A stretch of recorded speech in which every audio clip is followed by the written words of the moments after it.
না সুবহানাল্লাহ। আর আমি আপনি মনে রাখবো বলে শুনলিও জাগাইতে ভুলে যাই। এই জায়গা কি বিল্লাহ নাউজুবিল্লাহ। দুই ইংরেজ দিল্লির রেল স্টেশনে দুই ইংরেজ বৈশা তুমুল ঝগড়া। ওই জায়গা উপস্থিত শুধু আনোয়ার শাহ কাশ্মীরি, আল্লামা আনোয়ার শাহ কাশ্মীরি ওখানে উপস্থিত। দুই ইংরেজ ঝগড়া করতেছে ইংরেজিতে। উনি ইংরেজি জানেও না, ইংরেজি কোনোদিন পড়েও নাই। আমার ফুকর মোহতাম সাহেব হুজুর বলতেন ইংরেজিতে আমি আলিফও জানি না। ইংরেজিতে আলিফ আছে নাকি? তো উনি ইংরেজিতে আলিফও জানে না। উনার সামনে দুই ইংরেজ ঝগড়া প্রায় মারামারি লাগার মতো। ঝগড়া যখন করে তখন তো যার যার কায়দায় বলে। ও কথার কি একজনের কথা শেষ হলে আর একজনে কয় নাকি? একটার মধ্যে একটা আইলো জেলো মারতেই থালে আছে। অবশেষে দুইজনের বিষয়টা নিয়ে মামলা হইছে। মামলা হইলে কোর্টে তো সাক্ষী চায়। তো বললো যে আপনাদের সাক্ষী আছে? তখন কয় এক মৌলবী সাহেব ছিল, তাই ছাড়া আর কেউ ছিল না। কয় সেই মৌলবী সাহেবরে আনলে উনি যদি বলতে পারে, উনি যা বলবে ওনার কথা অনুযায়ী বিচার হবে। পরে অনেক খোঁজাখুঁজি করে ওই দুইজন পাইছে সেই মৌলবী সাহেব আনোয়ার শাহ কাশ্মীরিকে। তা আনোয়ার শাহ কাশ্মীরিকে নিয়ে কোর্টে নেওয়ার পরে জজ সাহেব বলছে যে আপনি কি এই দুজনে ঝগড়ার সময় ছিলেন? বলে জি ছিলাম। তো দুইজনে কি বলা বলি করছে বলতে পারবেন? কয় যে দুইজনে বলছে ইংরেজি, অত আমি ইংরেজিতে আমি বুঝি না। তবে দুইজনে ঘন্টাখানিক ঝগড়া করছে। ওই ঝগড়ার ভিতরে যা বলা বলি করছে যে ইংরেজি ঠুক হুবহু দুইজনেরটা আমি শুনেই দিতে পারি কিটা কি কইছে। এই দুইজনের এলোপাতাড়ি ইংরেজি উনি শুনেই দিয়েছে, অথচ ইংরেজিতে একটা ওয়ার্ডের তর্জমা উনি জানে না। Computer tape record. তো যে কথাগুলো উনি অন্তর দিয়ে খেয়াল করে শোনেন ওটা কোনোদিন ভোলে না। আর যেটা উড়ো শোনে ওটা 40 বছর মনে থাকে। আমাদের বেরেন লক্ষ্য করে শুনলেও মনে থাকে না। আর সেই জায়গা যদি বাদাম চানাচুর পান সাবা সাবির মধ্যে শোনেন তাহলে তো হবেই না। লম্বা সময় এখানে দেশেন, আরো ঘন্টাখানিক দেবেন। এই সময়টার হিসাব কিয়ামতে আল্লাহর কাছে দেওয়া লাগবে কি লাগবে না? আমারও হিসাব দেওয়া লাগবে যে তোমারে এত যত্ন করিয়া প্রধান বক্তা বানাইয়া পোস্টারে কত পয়সা খরচ করিয়া খাওয়াই দাওয়াইয়া একেবারে আইডিয়া মাতান মাথাইয়া নিয়ে তোমার স্টেজে বসাইছে, তুমি বিটাকে কি দেছো? আমাকেও জিজ্ঞাসা করা হবে। আমি যদি আলাং ফালাং ফাও কথা কইয়া সময় নষ্ট করে চলে যাই, তাহলে আজকে যেমন সম্মানের সাথে উঁচু জায়গা বসাইছে, আপনারা নিচে আসেন দেখতেছেন, কিয়ামতের ময়দানে আমারও এরকম একটা উঁচু জায়গায় বসাইয়া আমার পাশার চামড়া ছিলিয়ে বেলায় দই বাড়াইয়া। কাজেই আমারও হিসেব নিকাশ করে সময়টা কাটাইতে হবে। আবার আমি মায়ের খেলাম বলে আপনি খুশিতে খানিক হাসিয়ে দিলেন, আপনারও ভাষার চামড়া থাকবে না। ঘন্টাখানিক বসে কি নিয়ে গেছো? এই জন্য প্রত্যেকের বাসায় ভালো করে তেল মাখায় যাবেন যাতে বাড়ি স্লিপ করে। একটু বুঝে শুনে সামনে আগাতে হবে। তো আল্লাহ পাক কি বললেন? ফাস্তামিউ, অন্তরের কান দিয়ে শোনো। আপনারা কি অন্তরের কান দিয়ে শুনতে রেডি? কথা বলেন রেডি? তাহলে সেম খেজুর গাছ আর ঠিলিয়া এরকম থাকতে হবে। খেজুর গাছ কাটে ঠিলে পাতে না, নালির থেকে যদি আধখানিক জুলাইয়া ঠিলে পাতে তালি লুজ করিয়া রস কি ঠিক মতো পড়বে? ডিল করে বাতলে বাতাসে দুল খাবে, তারপরে বাদুর সাইমসিয়া শালিক কাকশালিকি ঠেলা ধাক্কা দেবে, রস ঠিক মতো পড়ে যাচ্ছে। কিন্তু আপনার ঠিলে পাতার অপরাধের কারণে রস ভিতরে কম গেছে, বাইরে পড়ে গেছে বেশি। বক্তা খেজুর গাছ মুখ একটা নালি, শ্রোতারা ঠিলে কলস টাইট করে পাতা থাকতে হবে, একেবারে মুখ টু মুখ, চোখ টু চোখ। তাহলে আমার মুখ থেকে যা বের হবে আপনার ঠিলের মধ্যে যাবে। এক গিলাস চুমুক দিয়েও খাতে পারবেন, জাউরান দিয়ে খাতে পারবেন, জালালি গুড় হবে, ইত্যাদি ইত্যাদি হবে। আর যদি ডিলে করে বাতেন, ঠেলা ধাক্কার অভাব নাই, শয়তান কাকশালি ঘুরতে তালে রয়েছে, বিভিন্ন কিছু মনের মধ্যে এনে দেবে, কথা ঢুকবে না। এই 1-1.5 ঘন্টা বসা বৃথা যাবে, আপনি কিচ্ছু নিয়ে যেতে পারবেন না। আমি কিস্সা কাহিনী অনেক জানি আলহামদুলিল্লাহ। কোরআন হাদিসে বহুত কসাস, আল্লাহ পাক নিজেই কোনো কিস্সা আলোচনা করে বলেন আহসানাল কসাস। ইউসুফ আলাইহিস সালামের গল্পটা বলতে যে আল্লাহ বলেন অনেক কিস্সা বলেছি, তবে কোরআন শরীফের ভিতরে সবচেয়ে মজাদার কিস্সা হলো ইউসুফ আলাইহিস সালামের কিস্সা। নামটা বলার সাথে সাথে সকলের ভিতরে শখ আসছে যে হুজুর তাহলে আজকে ইউসুফ আলাইহিস সালামের কিস্সাটাই কোক। ইউসুফ আলাইহিস সালামের কিস্সার মধ্যে উপদেশ আছে, কিন্তু ওই উপদেশের প্রয়োজন যতটুক তার চাইতে আপনার জিন্দেগিতে আমি দেখতেছি অন্যান্য প্রয়োজন অনেক বেশি। এই প্রয়োজনগুলো আমি বলার ইচ্ছা করছি।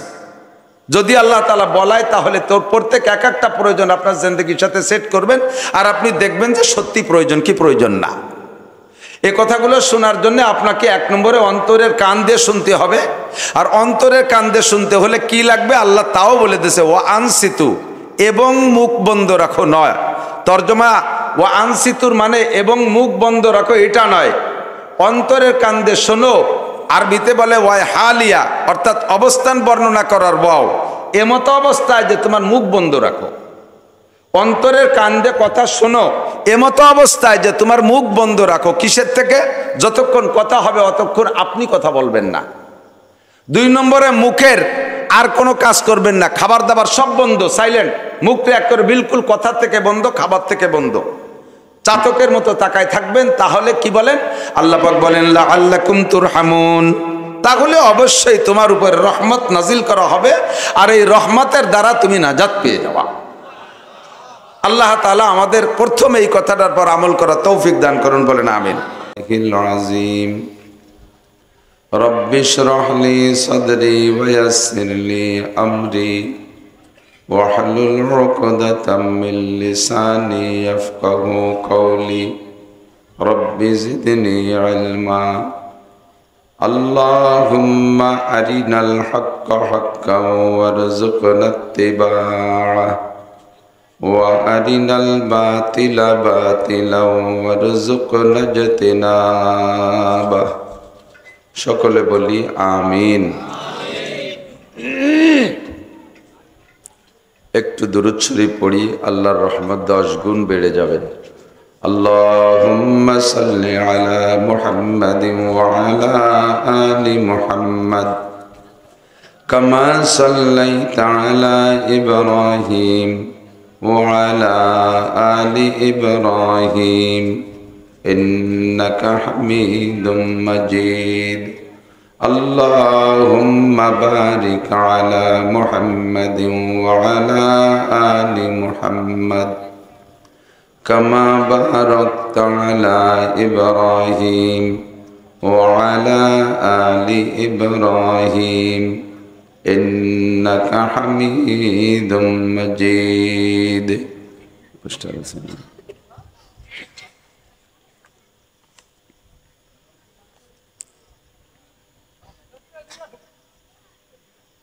ঐতিহ্যবাহী বালিয়াডাঙ্গা কাকদি কাঠাম দরবস্ত মদিনাতুল উলুম ক্যাডেট মাদ্রাসার উদ্যোগে আয়োজিত 2য় বার্ষিক ওয়াজ মাহফিল। অধ্যকার মাহফিলের সম্মানিত সভাপতি মাদ্রাসার মোহতামেম সাহেব হুজুর, আসাতেজায়ে কেরাম, আজকের মাহফিলের দাওয়াতি উলামাই কেরাম, আজিজাম তোলাবা, বিভিন্ন মসজিদ থেকে এসেছেন আয়েম্মায়ে মাসাজিদ, প্রাণপ্রিয় দেশবাসী, পর্দার আড়ালে বসে থাকা মা ও বোনেরা, অত্যন্ত দামি মাসের দামি রাত, ফ্যান্ডারে নিচু করে আমার নিচের দিক গলা বসে যায়, চেয়ারেতে নামাই দেন।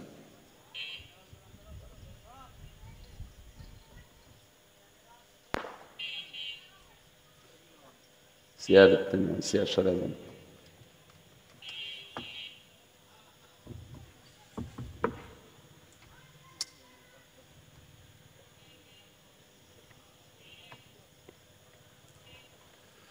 মাসের নাম আরবিতে রবিউল আউয়াল, জানা আছে আপনাদের? আর রাত জুমার রাত। মাসটা দামি, এ মাসে আমাদের নবী দুনিয়ায় এসেছিলেন। আমরা খুশি না বেজার? আবার এ মাসেই নবী দুনিয়া থেকে বিদায় নিয়েছেন। এবার খুশি না বেজার? এবারও খুশি। আনন্দ এবং শোক দুইটা এক জায়গা হয়ে গেছে। আনন্দ শোক বিজড়িত মাস, এ মাসে নবী দুনিয়ায় এসে সারাটা দুনিয়াকে ধন্য করেছেন। লাউলাহুমা খালাকাল আফলাকা খালিকুহা লাউলাহুমা খারাজাল ইনসানু মিন আদামি। যে নবীকে না বানাইলে আল্লাহ তাআলা দুনিয়ার অনেক কিছু বানাইতেন না। সৃষ্টি জগতে ছোট বড় অনেক কিছু আল্লাহ বানাইতেন না, এমনকি আমাকে আপনাকেও বানাইতেন না। আমার আপনার সৃষ্টির ওসিলা হলো বিশ্বনবী মুহাম্মদ রাসূলুল্লাহ সাল্লাল্লাহু আলাইহি ওয়াসাল্লামকে সৃষ্টি করা। নবী আলাইহিস সালাতু ওয়াস সালামের সৃষ্টি আদম আলাইহিস সালামেরও আগে। হুজুরের সহিহ হাদিস নিজেই বলেন, আনা নবিয়্যুন ওয়া আদামু বাইনাল মা'i ওয়াত তিন। আমি তখনও নবী যখন আদম আলাইহিস সালাম মাটি আর পানির মধ্যে ছিল। সব নবীকে আমার ভাষাগত দিক দিয়ে যদিও অনেক সুন্দর হবে না ভাষা বলা, তারপরও বলতে বাধ্য। সমস্ত নবীর শারাফাত, কারামাত, বুজুর্গি, বড়ত্ব, সম্মান একত্রিত করলে যতটুক হবে, আমাদের নবী মুহাম্মদুর রাসূলুল্লাহ সাল্লাল্লাহু আলাইহি ওয়াসাল্লামের সম্মান একা তার চেয়ে অনেক গুণ বেশি। এত বড় দামি নবীর উম্মত হতে পেরে আমরা সন্তুষ্ট আছি না? বলি আলহামদুলিল্লাহ। এ মাসে নবী দুনিয়ায় এসেছিলেন। নবী এসে আমাদেরকে যে পরিমাণ ধন্য করেছেন, সন্তুষ্ট করেছেন, খুশি করেছেন, আবার এই মাসেই নবী চলে গিয়ে আমাদেরকে তার চেয়ে বেশি এতিম করে রেখে গেছেন। এজন্য মাসটা আনন্দেরও মাস, আবার শোকেরও মাস।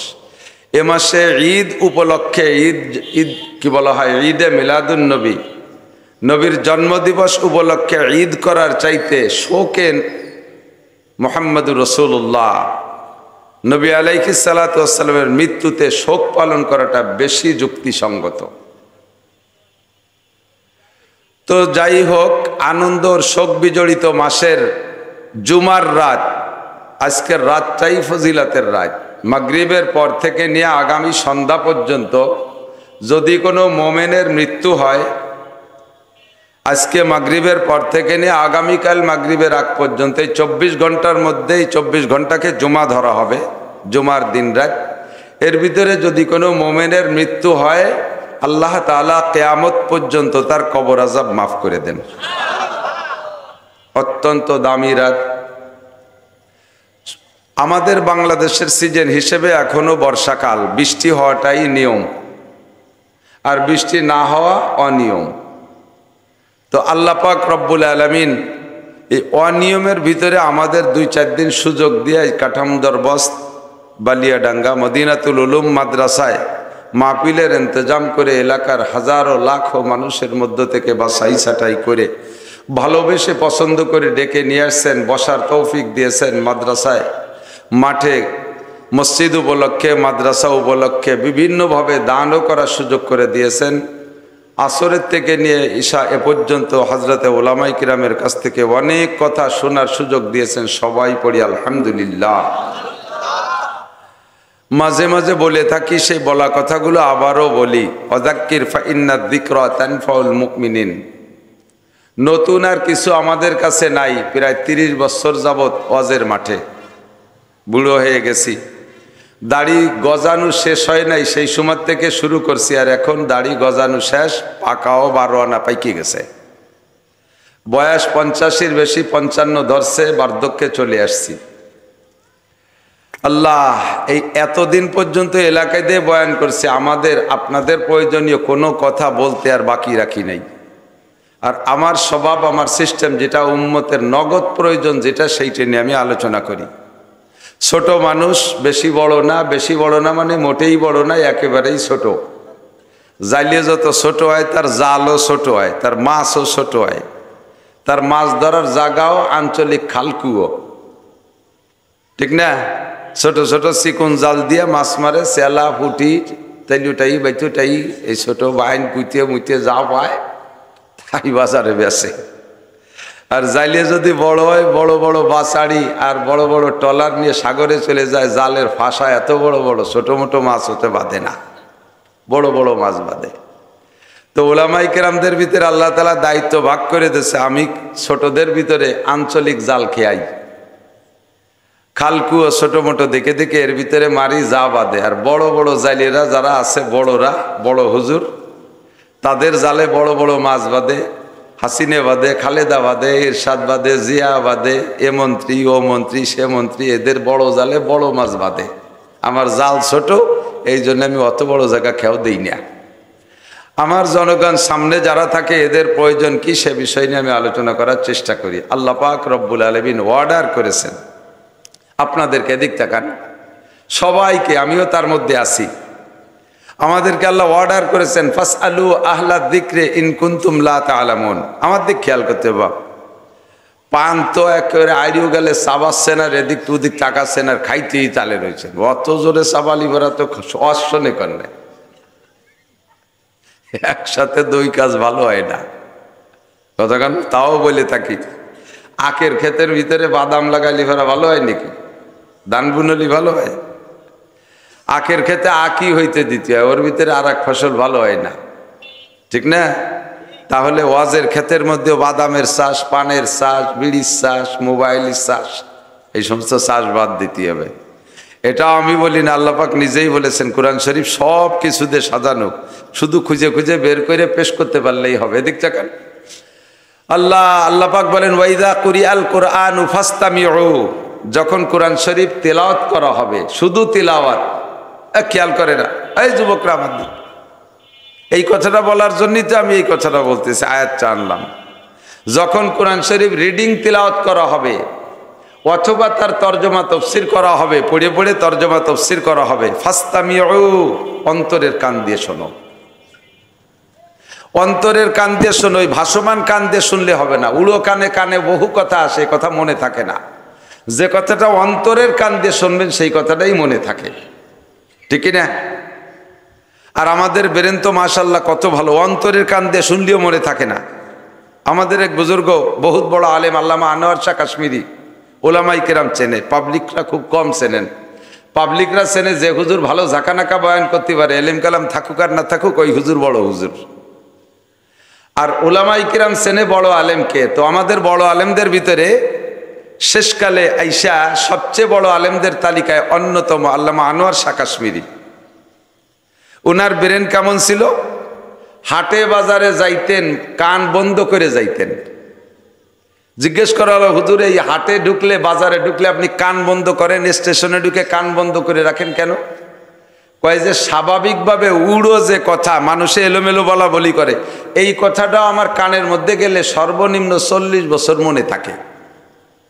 তে ফাও কথা, বাজারে কথা যে খালি খালি আমার মেমোরিটারে বুঝাই করবো কে, এই জন্য কান বন্ধ করে রাখি যাতে শুনতে না হয়। আর যে কথাটা আমি মনে রাখবো বলে শুনি, ওইটা আমি জীবনেও ভুলি না। বলবেন না সুবহানাল্লাহ?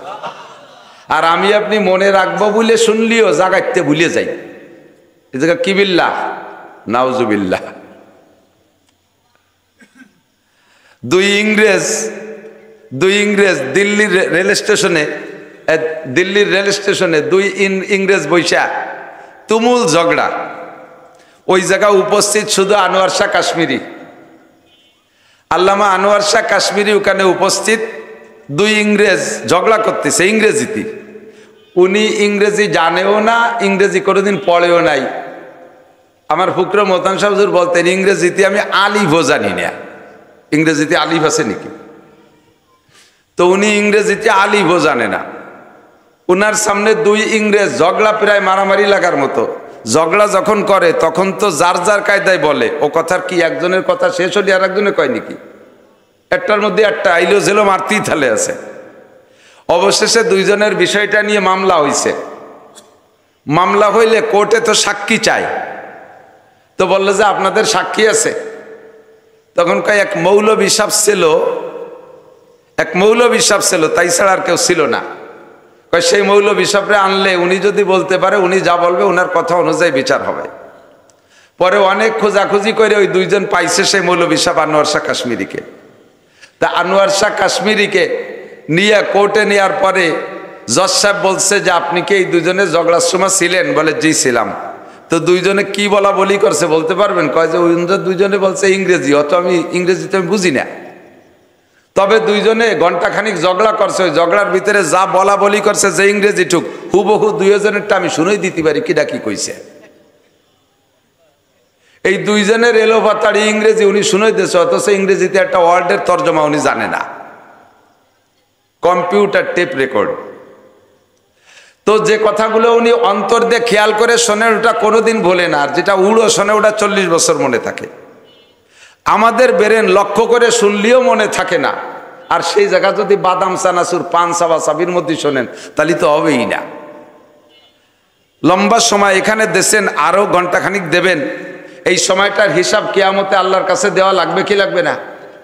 আমারও হিসাব দেওয়া লাগবে যে তোমারে এত যত্ন করিয়া প্রধান বক্তা বানাইয়া পোস্টারে কত পয়সা খরচ করে খাওয়াই দাওয়াইয়া একেবারে আইডিয়া মাতান মাথাইয়া নিয়ে তোমার স্টেজে বসাইছে, তুমি বিটাকে কি দেছো?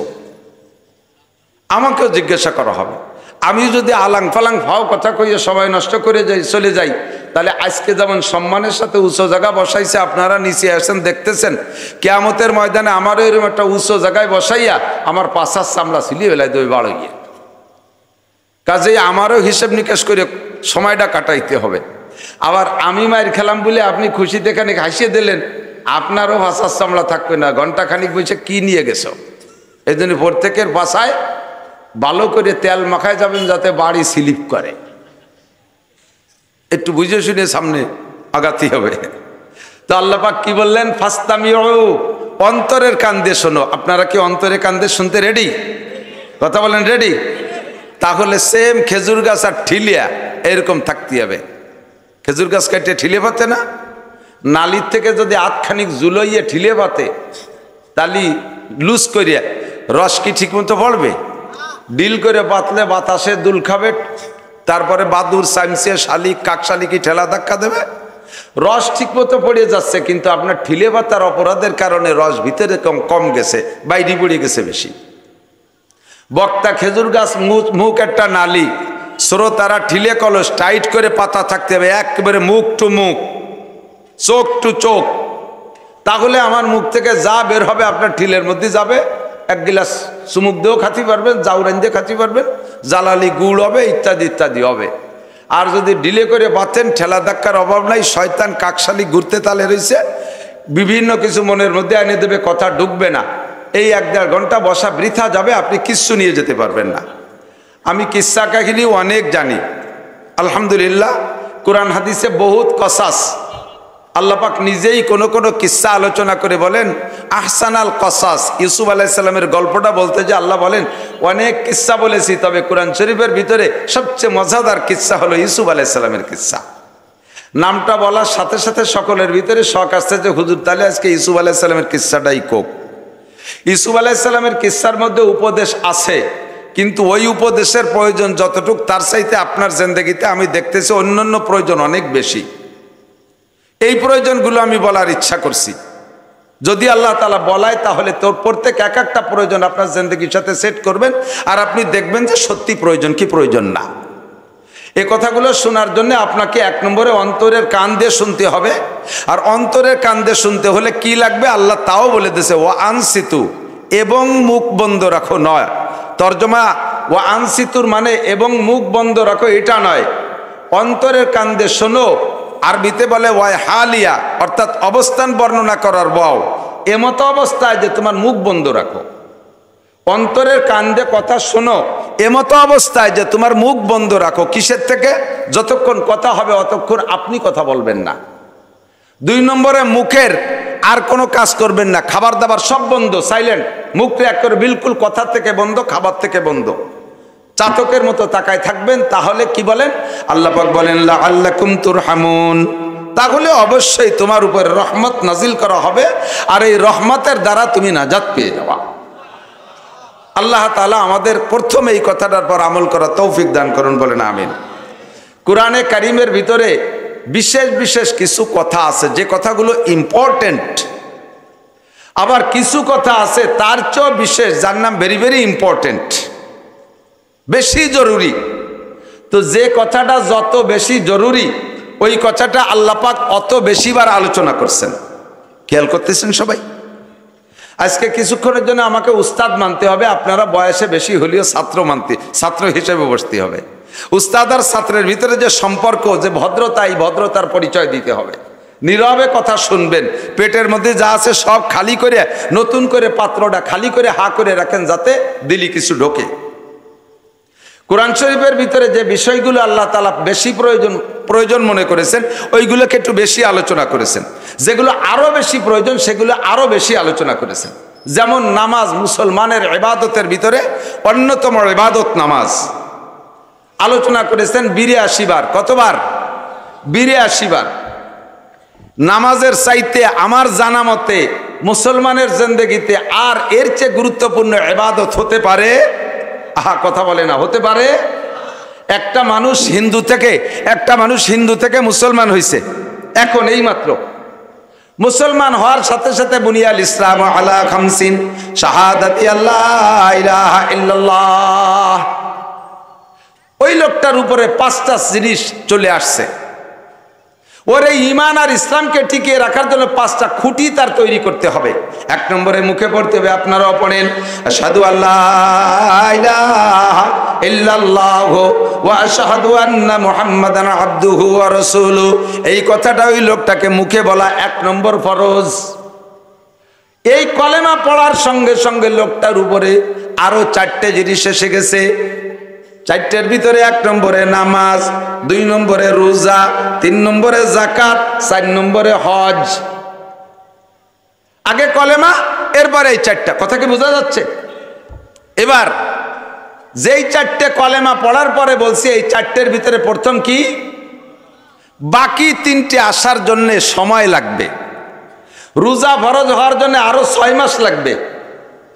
যাকাত ফরজ হওয়ার জন্য মাল লাগবে। হজ ফরজ হওয়ার জন্য মাল ও তৌফিক লাগবে। ঠিক না? কিন্তু এখনই কলেমা পড়ার সাথে সাথে ওই লোকটার উপরে সর্বপ্রথম ইবাদত কোনটা এসে চেপে ধরবে? নামাজ। কোনটা? ফজরের আগ পর্যন্ত, ফজরে ওয়াক্ত হওয়ার আগ পর্যন্ত তার ইশার নামাজ পড়তেই হবে। ঠিক না? যেই লোকটা, যেই বাচ্চাটা নাবালেগ ছিল, এই 10 মিনিট আগে ছেলেটা সাবালেগ হয়েছে, এখনই সর্বপ্রথম ছেলেটার উপরে যেই ফরজটা আসছে সেটা হলো মুখে কলেমা পড়তে হবে, এরপরে তাকে 1 নম্বরে নামাজ। ঠিক না? এর জন্য আমার আপনার জানা মতে মুসলমানের শ্রেষ্ঠ ইবাদতের নাম কি? এজন্য আল্লাহ তাআলা তা আলোচনা করছেন কোরআন শরীফের ভিতরে 82 বার। একবার বললেই তো যথেষ্ট ছিল, কিন্তু কতবার? এর চাইতে গুরুত্বপূর্ণ আরো যদি কিছু থাকে সেটাও আমি বুঝবো কোরআনে কারিমের আলোচনার মাধ্যমে। কোরআন শরীফের ভিতরে কোরআন শরীফের ভিতরে এর চেয়েও বেশি আলোচিত হয়েছে আরেকটা জিনিস। এর চেয়ে বেশি আলোচিত হয়েছে আরেকটা জিনিস। সেইটা কি জানেন? সেটা হলো জিহাদ। বলেন কি? জিহাদ। একটু বলেন। আমলিগির লোকের উপরে জিহাদ ফরজ না নফল? কথা কয় না। বিএনপি এলাকার উপরে, জাতীয় পার্টি, কলেমা পড়া মুসলমান যারা আছে সকলের উপরে জিহাদ ফরজ। জিহাদ কখনো জিহাদ ফরজে কিফায়া, জানাজার নামাজের মতো 50-60 জন যুদ্ধ করে আসলি পরা বাকিরা জিম্মাদারি খালাস। আবার কখনো কখনো জিহাদ ফরজে আইন, যে সময় ঘুমসান লেগে গেছে সে সময় নারী আর পুরুষ সাবালেক যারা আছে বসে থাকার কোনো অধিকার নাই। লাঠি সুটা, দাও কাছি, খুন্তা কুরেল, যার কাছে যা আছে ফেনা বটি নিয়ে নেবি, ভর্তি হবে। ফরজে আইন। এইটার আলোচনা কোরআন শরীফের ভিতরে হয়েছে কতবার জানেন? 682 বার। তা নামাজ সর্বশ্রেষ্ঠ ইবাদত বলে ওটার আলোচনা পাইছি 82 বার। এর চাইতে আরো 600 বার বেশি আলোচনা হয়েছে কোরআন শরীফের ভিতরে জিহাদের আলোচনা। তাহলে বোঝা যায় নামাজের চাইতে জিহাদ গুরুত্ব। আমি একটু প্রমাণ করে বুঝাই দিয়ে আমার আলোচনার দিক চলে যাব। এ জায়গা আমার আলোচনা না, এদিকে আসেন। রোজায় অনেক কষ্ট হয়। রোজা রাখলে কষ্ট হয় না আপনাদের? বৈশাখ জ্যৈষ্ঠ মাসে রোজা তো রাখছেন মুরব্বীরা, কষ্ট হয় না? তো রোজায় প্রচুর কষ্ট হয়ে গেছে বিদায় আপনি কি আল্লাহরে বলতে পারবেন, আল্লাহ রোজায় কষ্ট হয়ে গেছে, আমি আজকে ঈশার নামাজ পড়বো না? হ্যাঁ, আল্লাহ কি কোনো জায়গা বলে দিয়েছে যে রোজায় কষ্ট হলে তোমার নামাজ পড়া লাগবে না? নামাজ বাদ দাও, পরে আর একদিন পড়ে দিও, সুযোগ আছে। হজ যারা করেছেন, হাজি সাহেব যদি কেউ থাকেন আমার সাথে সাক্ষী দিবেন, আর ইদানিং হজ হয়ে গেছে বড় সহজ, সব জায়গা গাড়িতে যাওয়া যায়, আর ইচ্ছে করলে পায়ে হেঁটেও হজ করা যায়। হজ করার জন্যে যদি আপনি 9 তারিখে মাগরিবের আজানের পরে আরাফাত থেকে রওনা দিতে হয়, গাড়িতে যাওয়া যায় মুজদালেফায়, কষ্ট হয় না। তাও মুজদালেফায় 11 কিলোমিটার পথ যাইতে গাড়িতে 3-4 ঘন্টা সময় লেগে যায়, এত জ্যাম। আর পায়ে হেঁটে যদি যান, মাগরিবের নামাজের আজানের পরে ওখানে নামাজ পড়া যাবে না। আজান হবে আরাফাতে, কিন্তু নামাজ হবে না। নামাজ পড়তে হবে মুজদালেফায় যাইয়ে, যত রাত হোক রাস্তায় পড়লেও হবে না, ওই নামাজ আবার পড়ে দিতে হবে। রাস্তায় পড়লে হবে না। আরাফাতের থেকে মাগরিবের আজান হওয়ার পরে হজের উদ্দেশ্যে মুজদালেফার উদ্দেশ্যে রওনা দেবেন। পায়ে হেঁটে যদি মুজদালেফা যান, এরপরে মুজদালেফায় যাইয়ে ওখানে আগে মাগরিবের 3 রাকাত ফরজ, এরপরে ঈশার 2 রাকাত ফরজ বা 4 রাকাত ফরজ, এভাবে ওখানে ঈশার নামাজ তার পরে পড়ে ওই জায়গা ফাঁকা জায়গায় রাত কাটাইতে হবে। ফজরের আজান দেওয়ার পরে ফজরের নামাজ মুজদালেফায় পড়া সেখান থেকে শয়তান মারার জন্য জামরায় যেতে হবে। এখানে 4 কিলো 5 কিলো 6 কিলো পথ পায়ে হেঁটে যেতে হবে। এই আরাফাতের থেকে মুজদালেফাতের থেকে সকালবেলা পরের দিন 10 তারিখ সকালবেলা শয়তান মারার জন্য যাইয়া শয়তানরে মারিয়া আবার ওখান থেকে 3-4 কিলোমিটার মক্কা, ওইটুকু যদি পায়ে হেঁটে যান, এরপরে যাইয়ে যে আপনি সে জায়গার নিচে কাবাঘরের পাশে মাতাব বলে যেটাকে, যেটুকরে নিচে ঘুরতে দেখেন, ওই জায়গা আপনি জায়গা পাবেন না। ও জায়গা গাড়িওয়ালারা চলে গেছে আগে, ওখানে আর জায়গা পাবেন না। এবার আপনার তওয়াফ করতে হবে মসজিদের ভিতর দিয়ে। মসজিদের ভিতর দিয়ে নীলবাতি থেকে নীলবাতি এক তওয়াফ ঘুরে আসতে 1 কিলোমিটার। এই 7 কিলোমিটার ঘোরার পরে এরপরে সফা মারওয়ার সাই 450 মিটার, অর্থাৎ প্রায় আধা কিলোমিটার, এইটুকু 7 বার। এই কামগুলো সম্পূর্ণ পায়ে হেঁটে করার পরে যত বড় শক্তিশালী পুরুষ হোক না কেন, সে বলতে বাধ্য হবে আমার সারা জীবনে যত পরিশ্রম করেছি এর চেয়ে পরিশ্রমের কাজ আর আমি কিছু করি নাই। এই পরিশ্রমের কাজ করতে করতে আপনার জোহরে রক্ত হয়ে যাবে। এখন আল্লাহ আপনারে বলে নাই যে তুমি হজ করতে করতে এত ক্লান্ত হয়ে গেছো বিদায় জোহরের নামাজ না পড়লেও হবে। হবে? জোহর পড়া লাগবে কি লাগবে না? লাগবে। রোজায় যত কষ্ট হোক নামাজ ছাড়ার সুযোগ নাই, হজে যত কষ্ট হোক নামাজ ছাড়ার সুযোগ নাই। 100 কোটি টাকা নিয়ে বের হয়েছেন জাকাত দেবেন, পুরো কাশেন থানা ভরে ঘুরে ঘুরে জাকাত দিছেন, জাকাত দিতে দিতে ক্লান্ত হয়ে গেছেন। এখন আপনাকে নামাজ ছেড়ে দেওয়ার সুযোগ নাই। ফরজ একটা পালন করছেন জাকাত, কিন্তু এর কারণে রোজা নামাজ ছাড়ার সুযোগ নাই। জাকাত আদায় করার কারণে রোজা ছেড়ে দেওয়ার সুযোগ নাই। হজ আদায় করার কারণে নামাজ ছেড়ে দেওয়ার সুযোগ নাই। কিন্তু খন্দকের যুদ্ধ যখন হয়, খন্দক খনন করার কাজ চলতেছে, ওদিকে মক্কার কাফেররা আক্রমণ করার জন্য আগায় চলে আসতেই আছে। সাংবাদিকদের মাধ্যমে খবর আসতেছে এই তো এত দূর আসছে, এই তো এত দূর আসছে, আর চলে আসলো। নবী পাক খন্দক খনন করা শুরু করছে সাহাবায়ে কেরামদেরকে নিয়ে। এবার খন্দকের কাছাকাছি যখন কাফেররা চলে আসছে, খন্দকের কাজ শেষ হয় নাই, হুজুর জোহরের নামাজ বাদ দিয়েছে, কয় নামাজ থাক, আগে খন্দক খুঁজা শেষ হয় নাই, আসরের রক্ত চলে আসছে, কয় নামাজ বাদ দাও, আগে খন্দক খনন করো। আসরের রক্ত চলে গেছে, আদায় করতে পারে নাই। মাগরিবের রক্ত চলে আসছে, খন্দক খনন করা শেষ হয় নাই, কয় থাক নামাজ মাগরিব, আগে খন্দক খনন করো। মাগরিবের নামাজও পড়েন নাই, চলে আসছে ঈশা রক্ত, কয় থাক ঈশা বাদ দাও, কাফেররা চলে আসছে, আগে খন্দক খনন করো। জোহর আসর মাগরিব ঈশা 4 রক্ত নামাজকে নবী কাজা কইরা নামাজ পড়েন নাই, হুজুর খন্দক খনন করেছেন জিহাদের জন্য। এজন্য জিহাদের হুকুম যে আল্লাহ 682 বার বলেছে, প্রমাণ করে এটা জায়গা বিশেষ নামাজের চাইতে বেশি গুরুত্ব বহন করে। কথা বলেন ঠিক কি ঠিক না?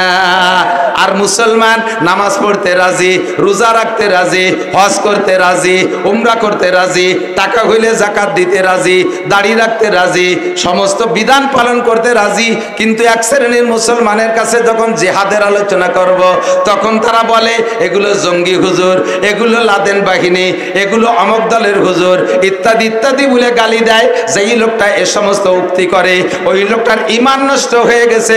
কোরআনে কারিমের 682টা আয়াতকে আপনি অস্বীকার করেছেন। একটা আয়াতকে অস্বীকার করলে আল্লাহ নবী বলেন মা আমানা বিল কুরআনে মানিস্তাহাল্লা মাহারিমাহু। কোরআনের একটা আয়াতকে যদি কেউ অস্বীকার করে, বাকি 6665টা আয়াতকে বিশ্বাস করে, মাত্র একটা আয়াতকে অস্বীকার করে, ওই লোকটা কাফের, ওই লোকটা বিনা হিসাবে জাহান্নামী। কাজেই দোস্ত, জিহাদের হুকুমকে আমি ফরজ হিসেবে বিশ্বাস করি। আমার সামনে যদি ইসলামী জিহাদ জেহাদ আসে আমি করতে জন্য প্রস্তুত আছি। কারা কারা জেহাদের জন্য প্রস্তুত আছেন? তো যখনই ডাক আসবে রেডি, ডাক আসলে রেডি। আল্লাহ তাআলা আমাদের তৌফিক দান করে, বলেন আমিন। হুজুর বলেন